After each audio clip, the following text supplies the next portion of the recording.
En este vídeo voy a explicar con todo detalle este muestrario con más de 700 familias que reciben desde el primer día los alumnos que se apuntan al máster de Revit de VMAX. Un archivo que junto a la plantilla de trabajo que también viene incluida les ahorra cientos de horas de trabajo y que siguen utilizando aunque hayan pasado años desde que se apuntaron. Lo primero que me gustaría comentarte es que este archivo muestrario no es simplemente la recopilación de familias de las librerías de Autodesk o bien de páginas de internet que te ofrecen la descarga gratuita de familias. La mayoría están diseñadas por mí desde cero.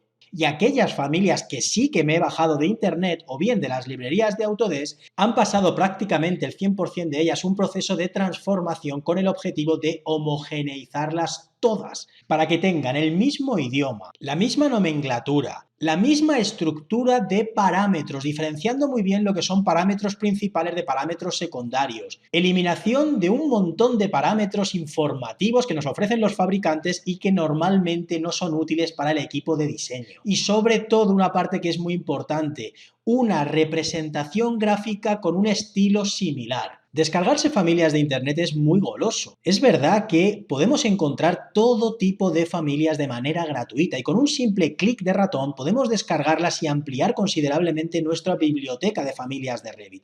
Pero como no desarrollemos este trabajo de transformación, lo que vamos a tener al final son cientos de familias, cada una de su padre y de su madre. Como yo siempre digo, tendremos proyectos Frankenstein dificilísimos de gestionar y dificilísimos de manipular y de trabajar con ellos. Imaginaos que yo me bajo familias de internet y no hago absolutamente nada con ellas. Lo primero que me puedo encontrar es que utilizan idiomas diferentes. Si el diseñador ha generado parámetros suyos y está utilizando el inglés, aquí me encontraré parámetros en inglés. Y si en este caso ha utilizado, por ejemplo, el portugués, pues me puedo venir aquí a editar tipo y me encuentro nombres de parámetros en portugués. Lo mismo te puede pasar si te bajas fabricantes italianos, franceses, etcétera, etcétera.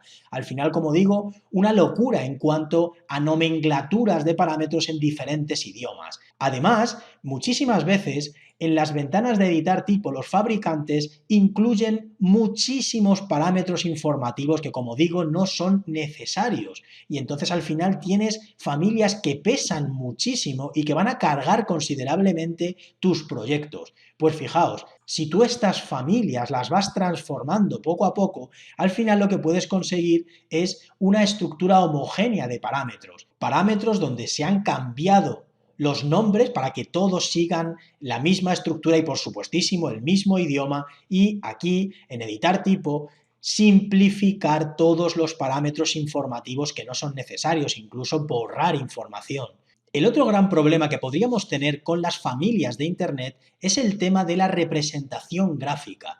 Si tú te bajas familias de diferentes fabricantes, es muy habitual que la representación que utilizan, tanto en planta como en alzado, sea diferente y que encima no se adecue a tu estilo gráfico. Por tanto, al final tendrás plantas en el que puertas que deberían representarse de la misma manera se representan de manera diferente.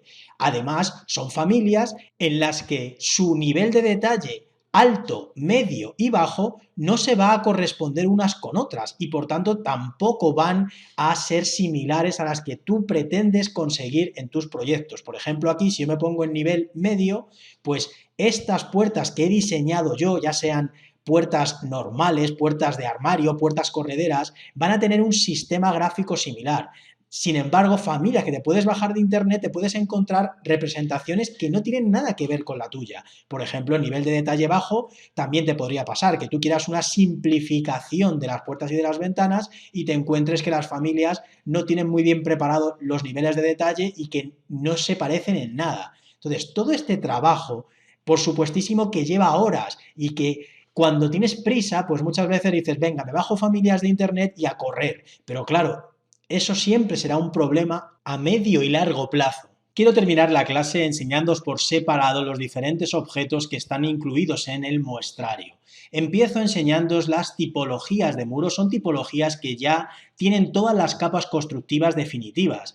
Muros de fachada, particiones, muros de contención, etcétera, etcétera. Si yo, por ejemplo, cojo uno de ellos y me meto en la ventana de propiedades, pues fijaos que ya tienen todas las capas constructivas definitivas y sobre todo he hecho un grandísimo esfuerzo a la hora de definir los materiales. Por un lado, la nomenclatura tiene que ser similar en todos ellos y luego he dejado una descripción lo más rigurosa posible, es decir, una descripción que he ido copiando desde las bases de precios, de manera que al final, pues oye, tenemos muchísimos materiales que ya están terminados. Os enseño ahora las puertas que están incluidas en el muestrario. Están diferenciadas en puertas de una hoja, puerta de 2 hojas, puertas correderas, puertas de armario y luego puertas de muro cortina. Por supuestísimo, lo que os he dicho antes, todas tienen la misma representación en planta y el mismo nivel de detalle alto, medio y bajo.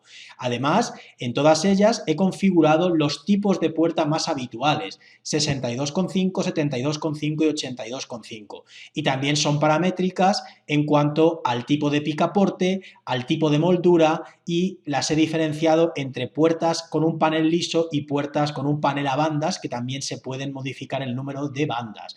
Paso ahora a enseñaros las ventanas, ventanas fijas, ventanas abatibles, abatibles con un fijo inferior, correderas y otro tipo de ventanas. También he incluido todo tipo de aparatos sanitarios que nos van a permitir pues, terminar los baños prácticamente en pocos minutos, porque al final tanto los platos de ducha como las bañeras, como las mamparas, pues son paramétricas y por tanto se van a ajustar de una manera muy rápida a las distintas dimensiones de un baño.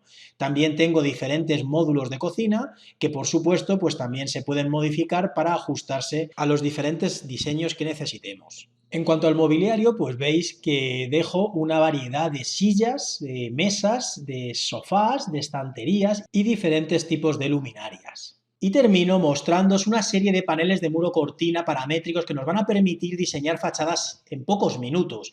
Una fachada tipo araña o paneles a modo de lamas en el que vamos a poder, por supuestísimo, modificar sus dimensiones, la separación entre lamas, el ángulo de rotación o bien la apertura. Como ves, pongo al alcance de mis alumnos un archivo que les ahorra cientos de horas de trabajo. Si todavía no dominas Revit en profundidad y quieres convertirte en todo un experto y de paso utilizar las familias que vienen incluidas en este muestrario, echa un vistazo al máster de Revit de VMAX. Recuerda que a las 10 primeras clases puedes acceder de manera gratuita. Te dejo el enlace en la descripción de este vídeo. Nos vemos en la siguiente clase. Un abrazo.